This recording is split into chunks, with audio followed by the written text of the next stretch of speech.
Hi guys, welcome back to our YouTube channel. ఈరోజు recipe ఏంటంటే కట్టె పొంగలి. ఇది దేవుడికి నైవేద్యంగా పెడతారు. మీరు బ్రేక్ఫాస్ట్ చేయాలనుకున్నా, లైట్గా డిన్నర్ చేయాలనుకున్నా కానీ ఈ రెసిపీని ఈజీగా క్విక్గా చేసుకోవచ్చు. ముందుగా ఒక ప్యాన్ తీసుకొని మీరు ఏ బౌల్తో అయితే రైస్ తీసుకున్నారో అదే బౌల్కి కొంచెం తక్కువ పెసరపప్పు తీసుకోవాలి. మీరు ఈక్వల్ రేషియోలో కూడా తీసుకోవచ్చు. పెసరపప్పుని సిమ్లో పెట్టి బాగా ఫ్రై చేసుకోవాలి. హై ఫ్లేమ్లో పెట్టి పప్పుని ఫ్రై చేస్తే వేగకుండానే కలర్ చేంజ్ అయిపోతుంది. అందుకనే సిమ్లో పెట్టి మాత్రమే పెసరపప్పుని ఫ్రై చేయాలి. ఇలా కలర్ చేంజ్ అయిన తర్వాత ప్యాన్ నుంచి సపరేట్గా ఒక బౌల్లోకి తీసుకోవాలి. ఇందులోకి ఒక కప్పు రైస్ని తీసుకోవాలి. ఈ రైస్ని పెసరపప్పుని 2 to 3 టైమ్స్ బాగా వాష్ చేసుకోవాలి.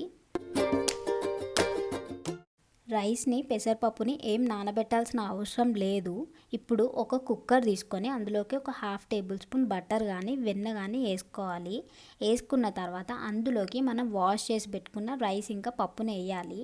బటర్ ఇంకా వెన్న పూర్తిగా ఆప్షనల్ అండి, మీకు నచ్చితే వేసుకోవచ్చు, లేకపోతే స్కిప్ చేసేయచ్చు. ఇందులోకి ఏ కప్తో అయితే రైస్ తీసుకున్నామో అదే కప్తో ఒక 3 కప్స్ ఆఫ్ వాటర్ని యాడ్ చేయాలి.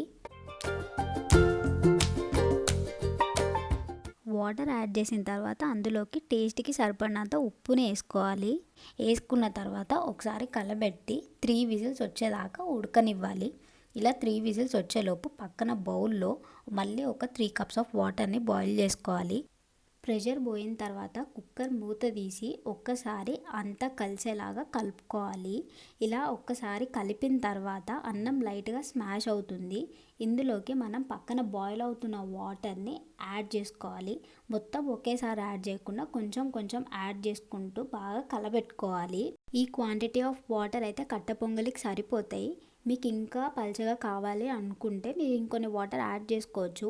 ఇలా 2 మినిట్స్ బాయిల్ చేసుకున్న తర్వాత కుక్కర్ని తీసి పక్కన పెట్టుకోవాలి. పోపు కోసం ఒక 3 టేబుల్ స్పూన్స్ నెయ్యిని తీసుకోవాలి. నెయ్యి కాగిన తర్వాత అందులోకి 1 టీ స్పూన్ జీలకర్ర, సన్నగా తరిగి పెట్టుకున్న 1 టీ స్పూన్ అల్లం, 1.5 టీ స్పూన్ మిరియాలు తీసుకొని కలబెట్టుకోవాలి. కలిపిన తర్వాత ఇందులోకి సన్నగా తరిగి పెట్టుకున్న 3 పచ్చిమిర్చిని యాడ్ చేసుకోవాలి.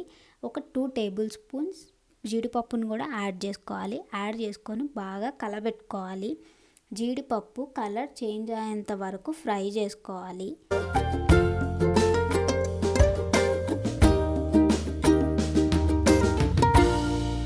జీడిపప్పు కలర్ మారిన తర్వాత అందులోకి కొంచెం కరివేపాకు, 1/2 టీ స్పూన్ ఇంగువను తీసుకొని పోపుని బాగా ఫ్రై చేసుకొని కట్టె పొంగల్లోకి తీసుకోవాలి.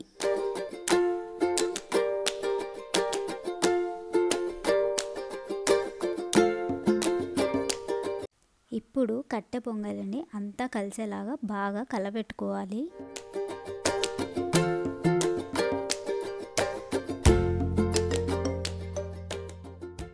అంతా కలిసేలా బాగా కలిపిన తర్వాత యమ్మీ టేస్టీ అయిన కట్టె పొంగలి రెడీ అయినట్టే.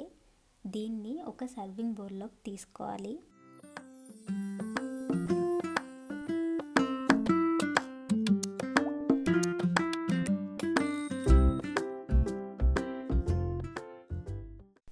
ఈ రెసిపీ ట్రై చేసి మీకు ఎలా వచ్చిందో కామెంట్ సెక్షన్లో కామెంట్ చేయండి. ఇంకా ఇలాంటి రెసిపీస్ కోసం మా ఛానల్ని do like, share and subscribe.